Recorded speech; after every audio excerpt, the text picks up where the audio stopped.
is CGTN, China Global Television Network.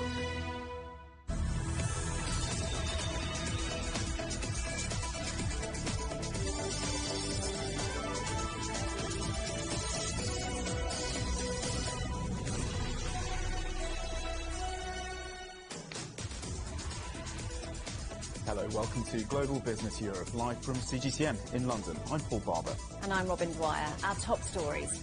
A new board for Beijing. President Xi Jinping unveils plans for a stock exchange in the Chinese capital. Afghan women protest in Herat province as the Taliban prepares to unveil a new government. State of emergency. Poland takes an unprecedented move on its border with Belarus. At least 14 dead as flash flooding from Storm Ida hits New York and New Jersey. Chinese President Xi Jinping has announced a new stock exchange for small and medium-sized companies will open in Beijing. It's seen as a way to boost the sector and deepen reforms. The country already has 3 stock exchanges in Shanghai, Shenzhen and Hong Kong. President Xi was speaking via video link at the opening of a major trade fair in the capital. The China International Fair for Trade in Services has attracted more than 10,000 companies from more than 150 countries and regions. It's the second time China has hosted this event since the start of the pandemic. We will continue to support the innovation-driven development of small and medium-sized enterprises by deepening the reform of the new third board and setting up a Beijing Stock Exchange as the primary platform serving innovation-oriented SMEs.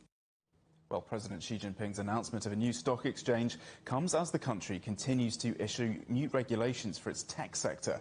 Chinese regulators have summoned representatives from 11 ride-hailing apps and demanded they stop what's been described as disorderly expansion.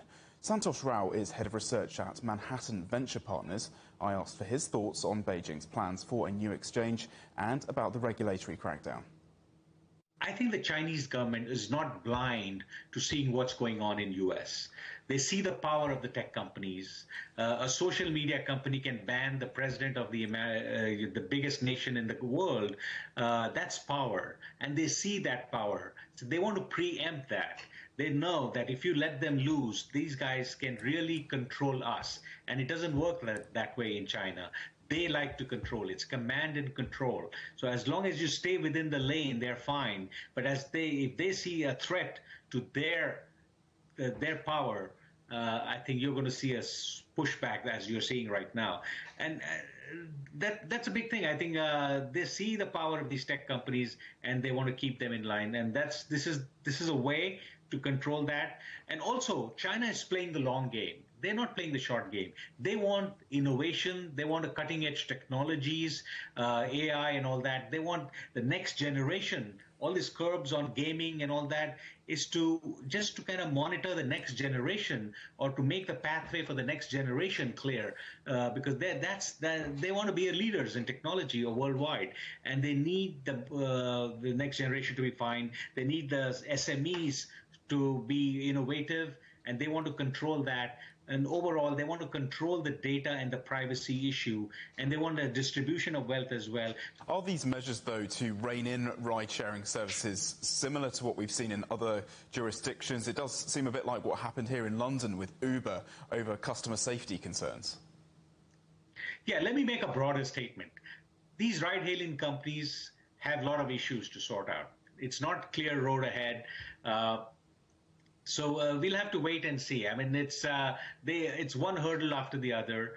There are a lot of privacy issues, a lot of data issues, besides all this commissions and other contractors or employees and all that. Those are big issues that need to be sorted out.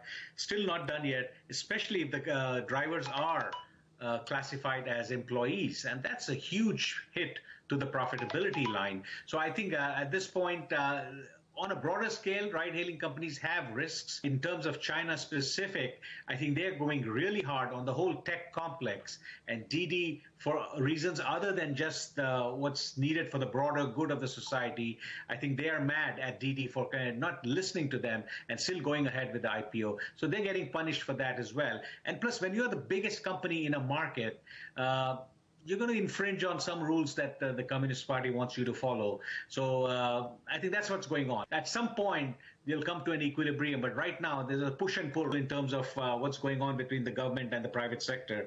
But at some point, they need to come to some kind of an understanding, because these are good, big employers. They're helping the people make money, and they're leading companies. They're good companies in the second biggest economy of the world. So I think overall, they both need each other, but they need to, the Communist Party needs to make a statement, and the tech companies need to show that, hey, they're fine with it, but just tell us what do we need to do, and then we'll start playing according to the rules. Alibaba has pledged $15.5 billion towards China's Common Prosperity Program. The funds will go to projects that support President Xi Jinping's drive for social equality. The online shopping giant is the latest big tech company to back the government initiative, matching Tencent's pledge. Alibaba will spread the money over 5 years.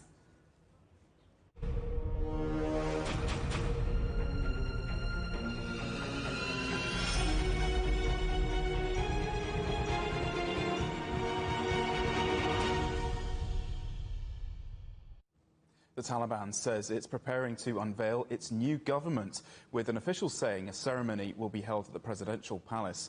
The move comes just weeks after the militant group seized power in Afghanistan. The international community says the legitimacy of the country's new rulers will be determined by their actions.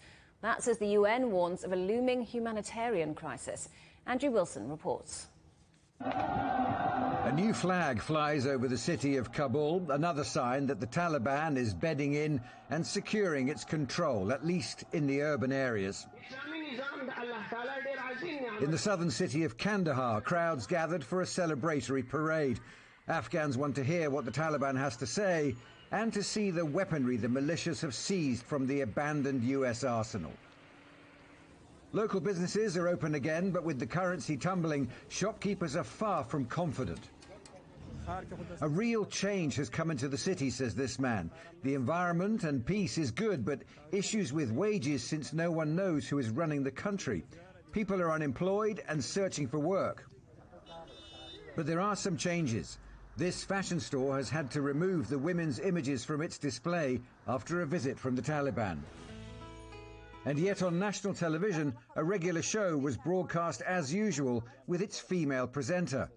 There are contradictions building in this new society. On the border with Pakistan, the flow of Afghans is growing as the United Nations now warns that a supplies crisis is just round the corner. These people aren't foreign citizens or former NATO employees fleeing a new regime. They're simply those already running out of food and prospects. North of Kabul, in the Panjshir Valley, Taliban forces are digging in to confront their last remaining armed enemy in the country, the Northern Alliance. Higher up in the mountains, those enemies are also getting ready to confront the new rulers. We have a lot of equipment with ourselves. We will defend from our valley, from our territory, until we have one drop of blood in our body. So we will resist until we martyr in here. If there is a civil war in Afghanistan, it will be here in Panjshir. Outside the country, the Afghans that got out through the airport are finding a world trying but struggling to help them. In South Korea, an Afghan doctor hopes to stay and work. And I would like to continue my profession. I would like to work as a medical doctor here. And after this quarantine time is over, I will seek the ways how to enter this process.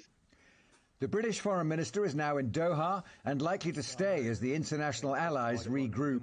I think above all we need to put a grouping together that can exert maximum moderating influence on what the Taliban does next, and we will certainly be judging them, yes, on their words, but more importantly on what they're willing to do to live up to the assurances that they've made. It's turning into a worldwide concerted effort to tidy up the mess left by the US evacuation, as yet another failed intervention leaves the unexpected victims at the mercy of the world's ability to cope. Andrew Wilson, CGTN.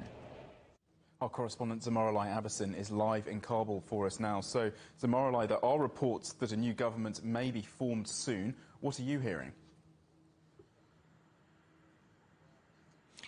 Hello, Kabul is getting prepared for the ceremony in regard to formation of the new government by the Taliban. At the moment I'm talking with you, there is accelerating preparation in the presidential palace right here a few hundred meters away from where I'm talking. And at the same time, Taliban said that they are all set, and the meeting that their supreme leader Mullah Hibatullah Khan held from Saturday to Monday, this 3 days meeting finalized a lot of things, including formation of the government. So they are getting prepared, but at the same time, Dr. Naeem, a spokesperson for the Taliban at Doha political office, told local media that they are prepared, but still, tomorrow it would be Friday, and they are seeking to the preparation. If they are ready, then there would be an announcement. Otherwise, he won't do any false pledges to the nation of Afghanistan, while other Taliban members also confirmed that they will announce the new government under the command and leadership of Mullah Hibatullah Khan, the supreme leader of Taliban. Yet there are much more to say. The flags are being decorated, the area inside presidential palace, and much more that may come tomorrow morning earlier. Zamaralai Addison in Kabul, many thanks. Under the previous Taliban regime, women were banned from working, girls could not attend school, and its version of Islamic law was enforced. Now the armed group has vowed to respect people's rights and allow women to work within the framework of Sharia, but what that means in practice is still not clear. Well, Jamila Afghani is president and co-founder of the Women's International League for Peace and Freedom Afghanistan, and I'm pleased to say she joins us now. Thanks for being with us today, Jamila. So, promises from the Taliban that women will be allowed to work and that people's rights will be respected, but would it be fair to say that many women in Afghanistan are worried? Thank you very much for having me on your program. Of course, yes, we are very much worried because of the very sudden takeover of Taliban and the running away of the previous government without considering the importance of the nation as a elected government. So it has put us all in a chaos and a very dire situation. In previous regime, Taliban had very strict rules and regulation towards women. And right now, Taliban are holding some of their committees regarding different ministries, different sectors. But we can see that there is no women representative in their committees. Like day before yesterday, they were talking about the higher education. And in this higher education, they were also talking about segregation of male and female classes. In a country like Afghanistan, where we have very limited teacher, it will be very difficult and it will bring more challenges for women education in Afghanistan. And yesterday, we also heard from Stanakzai that there will be announcement of the cabinet of Taliban and there will be no women on the ministerial level or higher political level. So all of these are very much concerning for us, that what will be the next strategy of Taliban coping with women as a half body of nation, as a half body of the nation who have suffered the most from the war and injustice in Afghanistan. And we've seen pictures today of women in Herat protesting for the right to work and for an education. Is it the case that there hasn't been a clear explanation of what women's rights will be under the new regime? Actually, I think it is a start of the protest, and there will be many other upcoming events beside our organization that women are raising their voices and sharing their concerns to the new regime. That they cannot ignore the reality on the ground. Without women meaningful participation, any government won't be inclusive. And Taliban must learn from the previous government's mistakes that one of the shortcomings was in previous government was inclusivity of the diverse community, and especially women representation in political levels. And you talked about the government, but what about women in other key public-facing roles? How important is it that women have a visible and influential place in society? Women are human beings like men. The needs men have in a society as a civic public, they also have the same needs. So nobody can ignore or deny the rights of women in any part or any sector of the society. But of course, Taliban are talking about Sharia. As a Muslim, we respect Sharia. But I hope this time the Sharia representation of Taliban won't be much more politicized as it was politicized 20 years back. I hope they are going to represent the true teachings of Islam. If not, of course, women of Afghanistan are not the women of 20 years back. We know our rights from Sharia perspective, and we will raise our voices about our rights, which is given by God to us as a Muslim woman in an Islamic society. Jamila Afghani, thank you very much indeed for talking to us today. Thank you. You're watching CGTN. Still to come, more than 14 dead as Hurricane Ida hits the New York area. We're there next.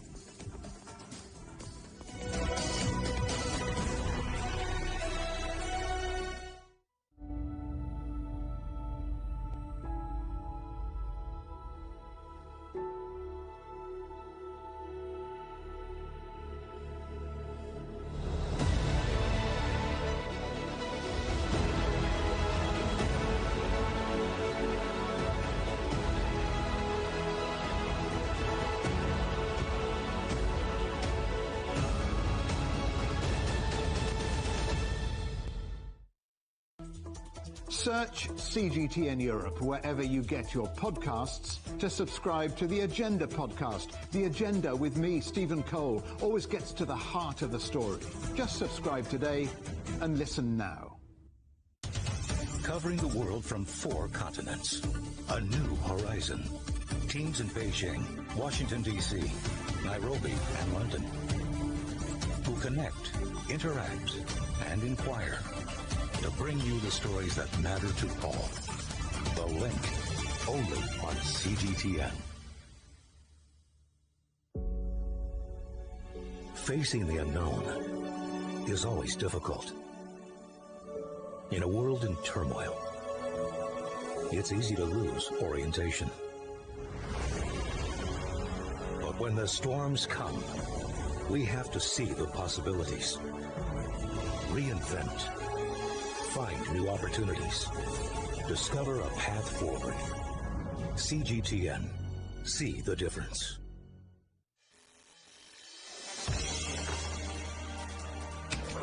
The world has changed under the pressure of the pandemic. For many of us, life is returning to some kind of normal. As we're adapting to changes in all of our lives, let Global Business Europe be your guide to the new normal. Join us weekdays on CGTN.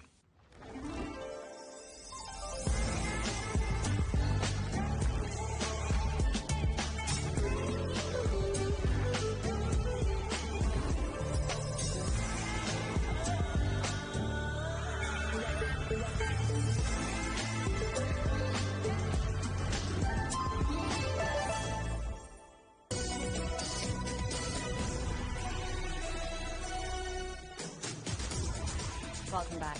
Just a reminder for you that CGTN is available to watch for free on all the major digital platforms, on Smart TV or online on Roku, Apple TV, Amazon Fire and Android TV, YouTube and Dailymotion, CGTN.com and the CGTN app. And in the UK, we're available 24 hours a day on Freeview.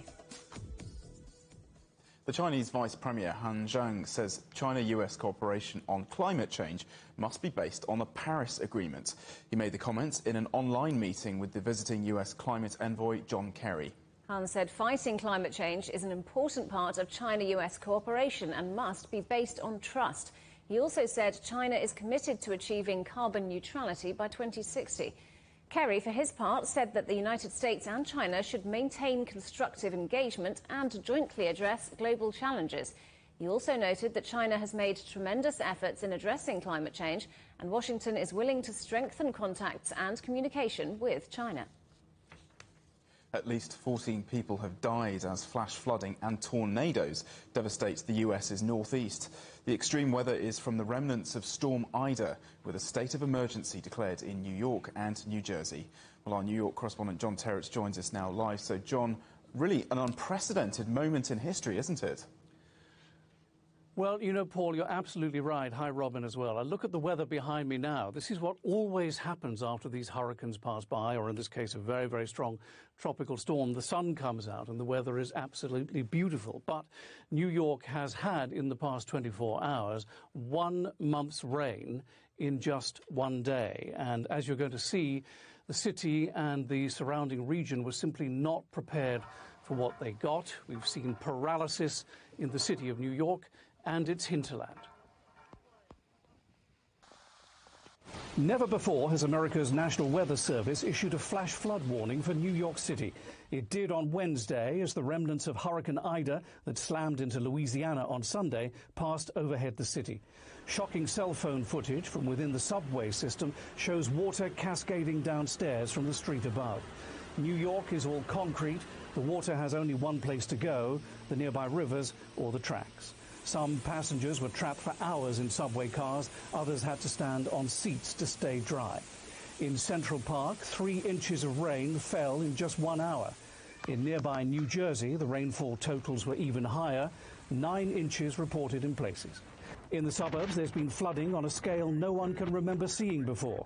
Rivers burst their banks, homes were submerged, traffic a mess, cars abandoned where they stopped.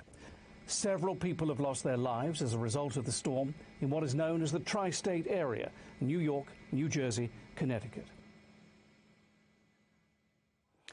And I'm going to take you now to Washington, D.C., because President Biden is just addressing this issue in a news conference there. We're not going to dip into it on this occasion. I just want to mark the fact that one of the things that he is talking about is the impact of Hurricane Ida, Tropical Storm Ida as it was here, and what may be done about it in the future. Now, NBC Television, the local television station here, is reporting that as many as 22 people may in fact be dead, including a toddler who died in a basement with his or her family, which was then inundated by water. And Kathy Hochul, who is the first female governor of the state of New York, and who was only inaugurated into that position just over a week ago, has said that rescue efforts are ongoing all over the New York area, and that the subway, which most people use to get around in Manhattan, and indeed most of the other boroughs as well, is still not functioning properly. And this is the second climate change shock, Paul and Robin, that New Yorkers have had in the last couple of months. The first one was that pall of smoke that came over from the wildfires in California, which certainly raised eyebrows. And I think it's fair to say that New Yorkers are pretty tough, you know that, and there's a lot of skepticism here about whether climate change is real or not. So we'll have to see whether what happened a month or so ago and what's happened in the last 24 hours will change anyone's minds here. Paul and Robin? Yeah, just extraordinary pictures in your report there, John. Thank you very much, John Territz in New York. Russia's communications watchdog has threatened to fine Apple and Google unless they remove an app created by Kremlin critic Alexei Navalny from their stores. It comes after a Russian court branded the jailed politician's anti-corruption foundation extremist because it said it encouraged citizens to commit illegal acts. Navalny's allies want to use the app to organise a tactical voting campaign ahead of parliamentary elections this month. Tom Cruise's latest Hollywood releases have been delayed due to a surge in coronavirus cases in the United States caused by the Delta variant. Mission Impossible 7 is delayed until May 2022, while Top Gun Maverick now won't be out until September of the same year. Movie bosses are worried that the highly contagious variant will stop people wanting to go to the cinema. Train drivers in Germany have gone on a week-long strike after wage talks with the country's national railway failed to reach a breakthrough. The strike's the third in the past month. Workers are at odds with government-owned operator Deutsche Bahn over a number of issues, including pay and better working conditions. Deutsche Bahn has now filed an injunction against the strikes at a Frankfurt court. Ireland has handed Facebook's WhatsApp messaging service a record fine of nearly $270 million for breaching EU data privacy laws. The country's Data Protection Commission launched an investigation in December 2018 to examine whether the app met user transparency rules. Exporters and importers in China are continuing to feel the effects of disruption on the global shipping industry. Omar Khan explains the various strategies they're using to get around the problems. If you were to summarize the current shipping situation from a company's perspective, how do you describe the situation in one sentence? The more investment of storage you have in China, the better you can react to uncertainty like we have now. That's certainly one way of putting it. With no contingency plan, business would come to a standstill. David Wine, a Spanish company, has been importing wine into China for the past 10 years, a decade milestone the company recently celebrated. But then came COVID-19, disrupting shipping as ports worldwide closed or downsized operations due to lockdowns. China has since recovered, but many parts of the world have not. That's led to a dilemma faced by importers like David Wine. During February to March to April in 2020, nobody can work. So in this case, a lot of containers coming from other countries to China, nobody going to do the loading, nobody going to do the declarance. So at that time was thousands of ships in the port of China. And in this moment, all the containers is outside of China again, and nobody do the loading, nobody do the declarance in all the other countries. So in this case, all the containers are stuck in other countries. In late May, Shenzhen's Yantian port suspended operations after the province of Guangdong saw a spike in COVID-19 infections. Then in August, a major terminal at the Ningbo Zhoushan port, the world's busiest in terms of cargo tonnage, also temporarily halted services after a single case of coronavirus was detected. Port operators are calling for a collective effort, stating that solutions to alleviating pressures on the global supply chain are a global one. If we want to bring shipping back to normal, I think our domestic efforts alone won't be enough. Joint efforts by global shippers in other countries are needed. In China, domestic ports are busy, but waiting times aren't long. Actually, the current congestion is overseas, like in Los Angeles. Here, we can process a ship between 1 to 2 days, but overseas, like in Europe, it could take as long as a week. Solving the coronavirus pandemic is going to need time, especially with the Delta variant's continued spread. But time is not on business's side, as supply and demand shift and container prices continue to rise, affecting companies' spending and ultimately their bottom line. And now become 6,000, nearly 10,000 US dollar to export to rent one container to export. And for importation, the freight already increased almost 4 times the freight to China, but the time didn't be faster. The time become another 4 times more. We reached out to a major shipping business for comment on the price hikes businesses are now facing. The company declined to be interviewed. With China's zero-tolerance COVID policy and the rest of the world in varying stages of battling the virus, it's going to be a waiting game for companies as they continue to adapt to a pandemic still wreaking havoc on global commerce and trade. Omar Khan, CGTN, Guangzhou. Still to come on CGTN, Poland brings in a state of emergency, citing the difficult and dangerous situation on its border with Belarus.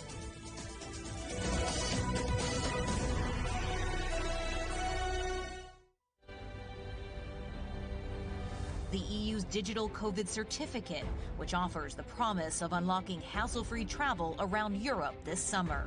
In less than 2 weeks' time, the Czech border will also open to all EU and Serbian citizens. 4.4 million Hungarians received their first dose of COVID vaccine. 18 and over can receive a COVID-19 vaccination, but it does come with conditions. Third wave will probably take longer to emerge. This vaccination centre is part of a massive effort to try and drive down the numbers of the new variant that was first identified in India.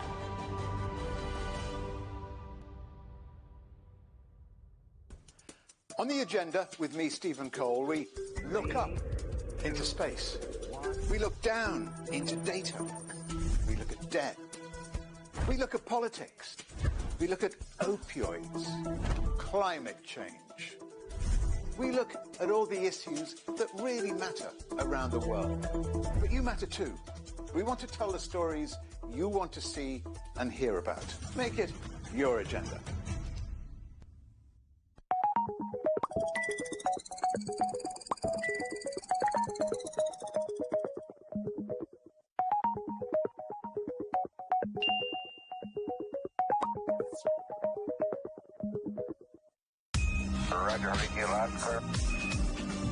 We can try out the wild and crazy idea. Nothing can stop an idea whose time is coming. This idea is coming. I actually feel quite comfortable in isolation. We should all be very basic when we're trying to save the world. Awesome! We hope it will happen. We have to live in hope.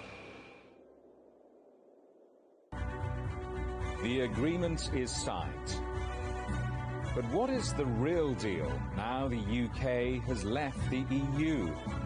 For trade, for business, for the city, for ordinary people. Make sense of Brexit with CGTN.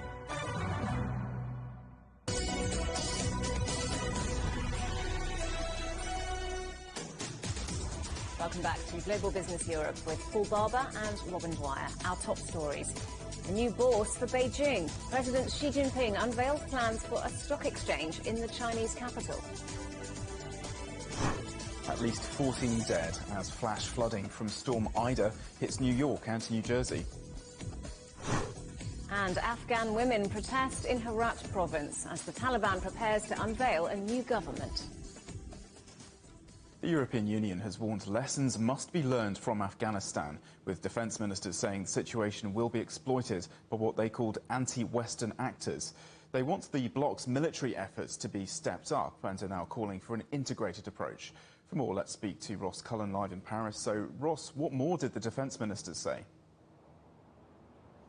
Yeah, Paul, this is their first chance for a meeting since the completion of the US withdrawal from Afghanistan, the completion of the military mission, 2 decades of war. European nations involved as part of that coalition, notably France, Germany, Czech Republic, Poland as well. And they have had a chance now to get together and discuss to try to recalibrate the EU's position when it comes to future foreign military operations, particularly now bearing in mind the fact that the US is starting to disengage from world conflicts. The EU is hoping to be able to reduce its reliance on Washington when it comes to military operations, trying to work out how best to play when it comes to the strategic compass. This is a plan the EU defence ministers want to be able to unveil in November. Today's meeting, a chance for them to start to lay the groundwork for that. We had also people from NATO, representatives from the United Nations joining in these discussions with the EU's defence ministers in Slovenia. And also we heard from the EU's High Representative for Foreign Affairs, Josep Borrell, and he was speaking about how the strategic compass, as it's known, needs to be able to have understanding from the EU of what their threats could be in the future, and also recognition by the EU of their ability to act independently. We can hear now a little bit more of what Josep Borrell had to say. Afghanistan has shown that the deficiencies in our strategic autonomy comes with a price, and that the only way forward is to combine our forces and strengthen not only our capacity, but also our will to act. Ross, what will be the focus of the foreign ministers' meeting that's coming up? Yeah, Paul. So we've had the end of the evacuation operations. We've had the end of the military mission, but it's now the start of the diplomatic mission. So those talks that we've already had, we've already seen France engaging in preliminary discussions with representatives of the Taliban's political office. But Emmanuel Macron, the French president, is adamant that those talks do not constitute a recognition of the Taliban. In order for the EU to be able to feel satisfied that they can start to engage with the Taliban on a more official level, they do want to see several criteria satisfied by the Taliban. To start with, recognition and support for human rights more broadly and women's rights more specifically. They want to see the free flow into Afghanistan of humanitarian aid and also the free flow out of Afghanistan if there are any Afghan citizens who want to leave. They want to see the installation of a transitional government in Kabul, which brings together sectors from across Afghanistan's society. They also want to see the Taliban recognise they do need to denounce terrorism and also work actively to try to combat terrorism in the country. So a long list of criteria. That is not exhaustive as well. There are other conditions that Brussels wants to set before they can officially recognise the Taliban, but they do understand the need to engage with the Taliban. That is something that we heard from the former EU member, the UK, Dominic Raab, the Foreign Secretary, has been in Qatar today speaking to his Qatari counterpart, and Doha has been where the physical office of the Taliban's political representatives have been located. The UK also saying that we do need to recognise the work that Qatar has done as trying to mediate the peace talks between the US, between the Afghan government and also between the Taliban. But we do now need to recognise that we need to engage with the Taliban, and we can judge their efforts by their actions, not just what they say they want to do, because we have heard the Taliban say they want to be more open than previous incarnations when they were in government in the past in the 90s. They want to be able to recognise other actors within Afghan society. So the EU and also the UK starting to build towards the idea of carrying out these talks on a preliminary basis with the Taliban to try to get an understanding of how they can frame those diplomatic conversations in the months and perhaps years to come. Paul? Ross Cullen in Paris, thank you. Poland has introduced a state of emergency in parts of 2 regions on the border with Belarus. The move follows a surge in illegal migration, with border guards reporting that 3,500 people tried to cross in August. A spokesperson for the Polish president says the situation on the Belarus border is difficult and dangerous as the country faces the dual threat of migration and a military exercise. Well, let's talk to our correspondent Penelope Liersch, who joins us now. So, Penny, tell us more about the state of emergency. Well, this is an unprecedented move by the Polish government. Robin, the last time state of emergency measures were used was back in the 1980s. So these measures are designed to monitor and control people's movements in the area. They will affect around 180 towns within around 3 kilometres of that Polish border with Belarus and last for around 30 days. That border area, as you just said, 3,500 migrants attempted to cross in August, according to Polish guards. 2,500 of those were stopped and around 1,000 detained. There are, of course, 32 Afghan migrants who remain stranded in no man's land between Poland and Belarus, and they've been in that area for several weeks. The EU nations like Poland, Latvia and Lithuania have all seen a surge over the summer in migrant crossings on their borders from Belarus, and they accuse Belarusian leader Alexander Lukashenko of engaging in a kind of hybrid war, of deliberately flying in and driving migrants towards the borders of the European Union in an effort to destabilise the bloc.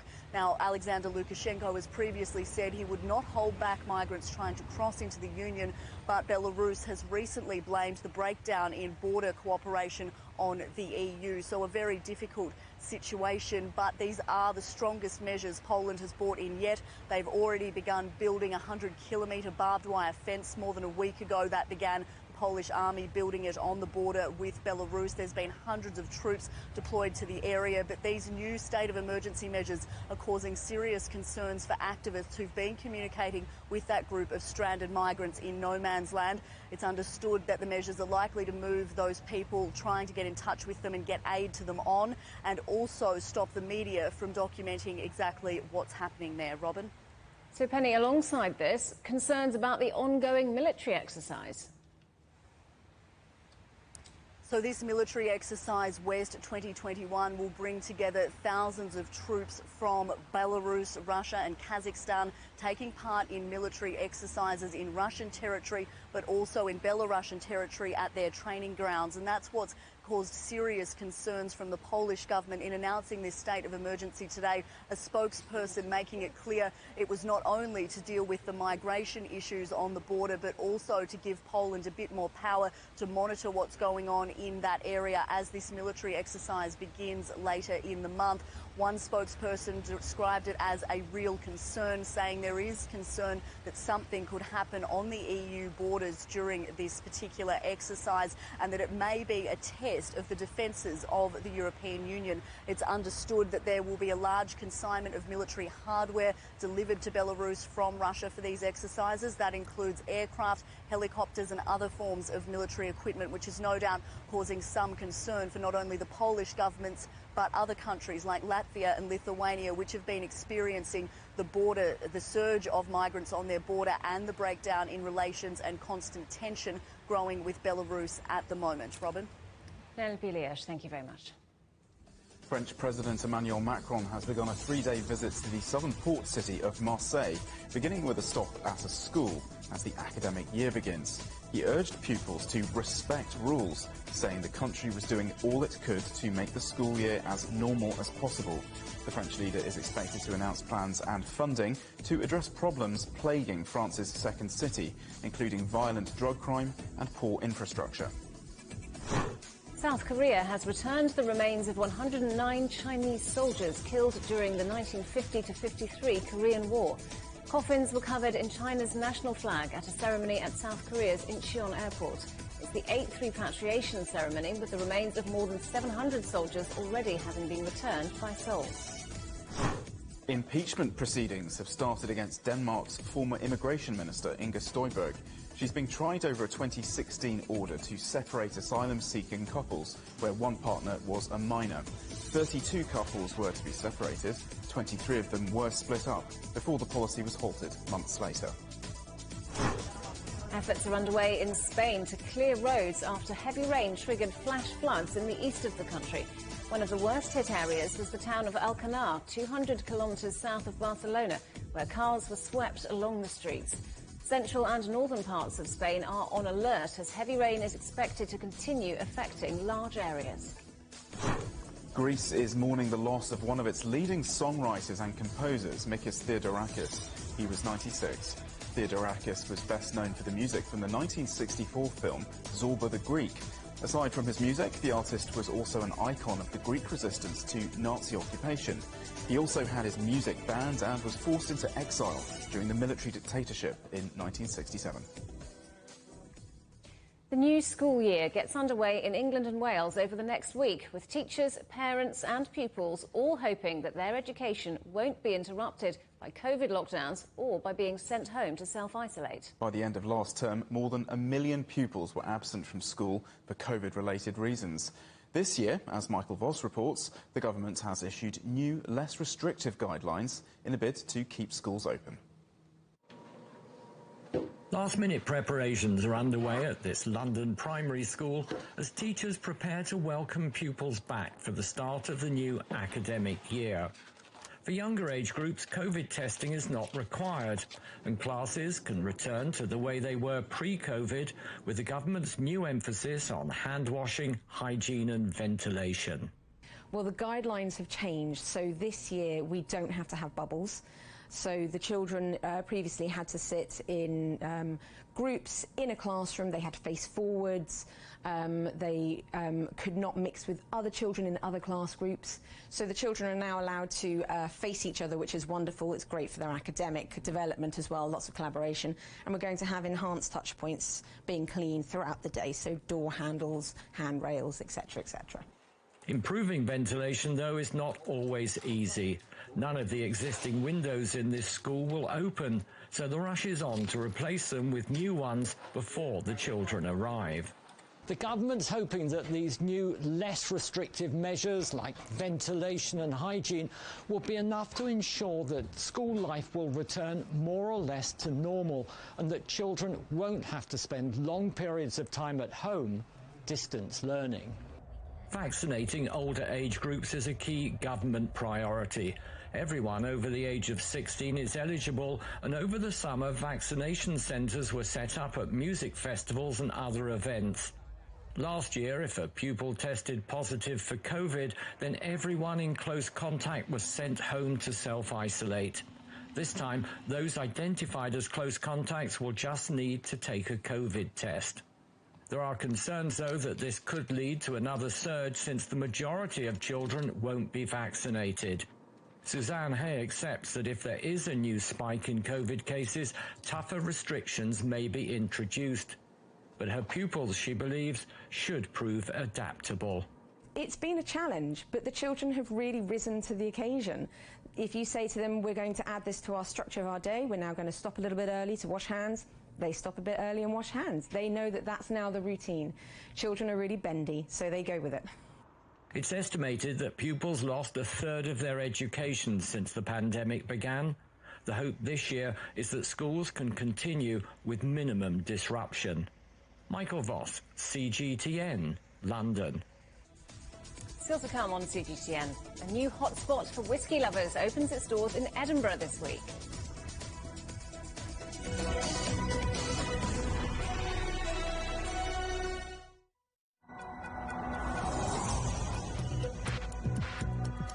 Each day, there are millions of stories. Each one can open new perspectives, new possibilities. Wherever you look, we are there to see, discover, explore. We put the pieces together to find what really matters to you, all around the world, all around the clock. Our reporters are at home across the globe. From our headquarters in Beijing and production centers in Washington, Nairobi, and London, China Global Television Network. Stories from across the globe, reaching people across the globe. CGTN. See the difference.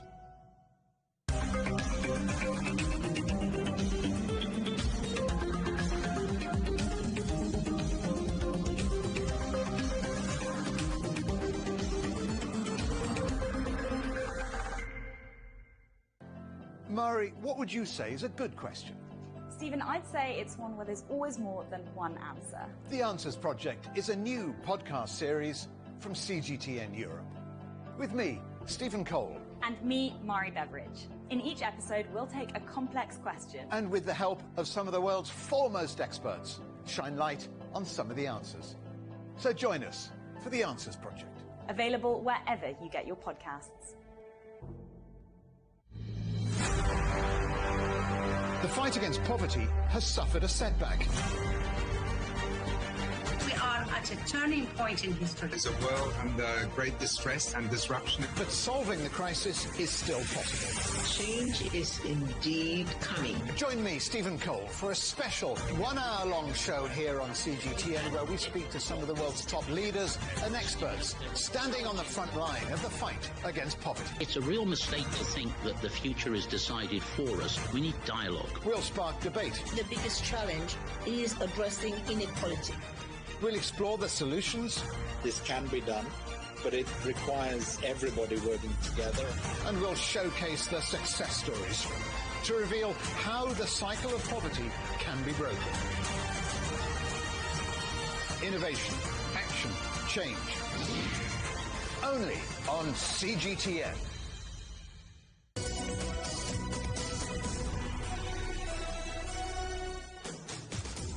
Welcome back to Global Business Europe.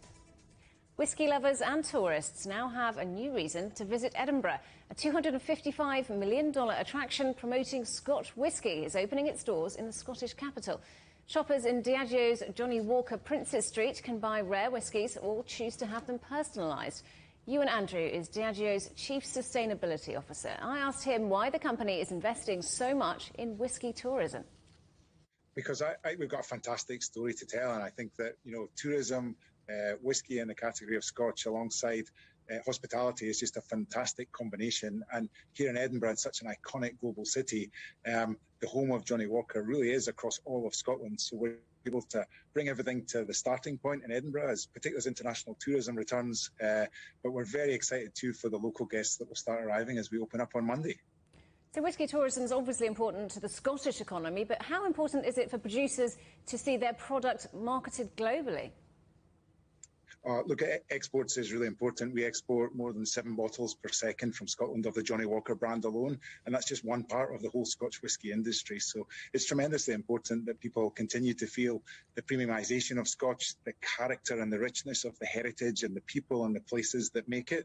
But really, the ultimate is getting liquid on lips and letting people really taste the beautiful flavours and have that journey of flavour. And that's one of the exciting things about this investment in Scotland. People come and they get this sensorial, rich experience in the flavours, and it's very personalised to them. And we've got some really cool new digital technology in Dispense that allows people to have more than 800 different combinations. So you could come and visit every day for more than 2 years and look at different character and taste profiles and always be enjoying drinks that are mixed with Johnnie Walker.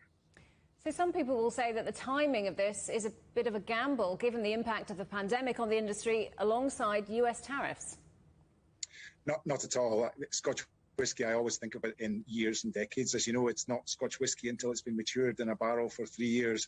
But our brands, they stretch over Johnnie Walker Black Label 12 years, Johnnie Walker Gold Label 18, Blue Label. These are brands that are for decades ahead, and it's a strategic investment. And if there's one thing that Johnnie Walker has shown in its 200 years, this is our 201st year of the brand, it's resiliency through very difficult times and making bold decisions to continue to invest and to bring this great product to consumers around the world. The biggest growth for Diageo is in China, but with whisky consumption being extremely small compared to more established drinks like Baijiu, how is this changing? Yeah, look, both are very important. We've got an excellent business in Shui Jing Feng in China, and our Baijiu business that grew more than 50% in the last year. And we've got our international spirits, which has Scotch at the forefront. And I think the Chinese consumers are continuing to have a thirst for Scotch in terms of the premium cues, the versatility of the breadth of flavours and tastes. During the pandemic, we saw a lot of people shifting to buying products online rather than in person. Do you think this trend, when it comes to whisky, is here to stay? So lots of trends that were coming through quite strongly pre-pandemic have accelerated, and you've picked out one of them in terms of e-commerce. It is definitely here to stay. We've continued to pivot in that direction. It's a fast-growing but still quite small part of our business, and we expect that to continue to be an area that we'll invest in and we'll build for the future. But I still know that people, they like to go to the bars, restaurants, they like to go to their local bottle shops and actually browse and look at and taste and ask questions and interact with people that are selling these products. And I think that means that we'll see the combination of both remain important, but more traditional methods are still the bulk of our sales today. The Venice International Film Festival is back. Its opening night on Wednesday honoured the Italian writer, director and actor Roberto Benigni with a Lifetime Achievement Award. Organisers are hoping that strict rules will help keep the 11-day event free from COVID-19. Yang Ran reports. For us filmmakers, it's with great gratitude. The accolade was presented by director Jane Campion. She acknowledged filmmakers' hard times in the pandemic while hailing Benigni as a comic genius of cinema. At this difficult time for filmmakers, for people all over the world, as well as here in Italy, Roberto Benigni is needed. He's a comic genius with a heart and sincerity who can embody joy as if he were a bottle of Prosecco exploding. Or as he says himself, a watermelon full of joy. Benigni stayed true to his nature and was effusive in his gratitude to Campion and the audience. Thank you, Jane. What you said, I'll never forget. Really, it will always remain in my heart. Always. Thank you very much. So fun, incredible. I was flabbergasted, discombobulated. Yeah, what you said is really incredible, unforgettable. Inoubliable, indimenticabile. Grazie con tutto il cuore. You're a marvelous woman and incredible director. The festival follows hot on the heels of the Cannes Film Festival, which was postponed until July because of the pandemic. Bong Joon-ho, the Oscar-winning director of Parasite, presides over the main jury this year.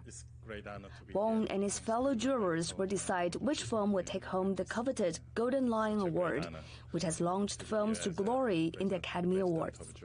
Prominent films and filmmakers competing for the award this year include The Power of the Dog, The Hand of God, The Card Counter, and Parallel Mothers. Parallel Mothers is the opening film of this year. It tells the story of two expectant mothers, both single and giving birth after unplanned pregnancies, who meet while in labor in the hospital. The 78th Venice International Film Festival runs until September the 11th. Yang Ran, CGTN. Now, millions of music fans around the world have waited nearly 4 decades for this.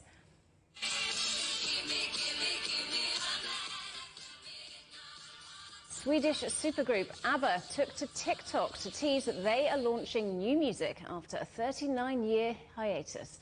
Millions are watching a YouTube page where an announcement is being made around about now. The Super Troopers, who dominated the pop scene for decades with hits such as Dancing Queen, Mamma Mia and Waterloo, had vowed never to reform. However, the stars, now aged all in their 70s, have promised a sensational comeback with new music and a new theatrical show in which they will perform as avatars, not avatars. Knowing me, knowing you, that's going to make lots of people happy. Aha is all I'm going to say to that, Robin. The headlines again. A new bourse for Beijing. President Xi Jinping unveils the plans for a new stock exchange in the Chinese capital. At least 14 people are dead as flash flooding from Storm Ida hits New York and New Jersey. President Joe Biden says it's the result of a climate crisis, but vows that the US will recover. We're reminded that this isn't about politics. Hurricane Ida didn't care if you were a Democrat or a Republican, rural or urban. This destruction is everywhere. And it's a matter of life and death, and we're all in this together. This is one of the great challenges of our time. But I'm confident we'll meet it. We're the United States of America. And there's simply nothing, you've heard me say it before, nothing beyond our capacity when we work together. And Afghan women protest in Herat province as the Taliban prepares to unveil a new government. Well, that's it for Global Business Europe. Thanks for watching. More on all our stories at europe.cgtn.com, and do follow CGTN Europe on Twitter, Facebook and Instagram.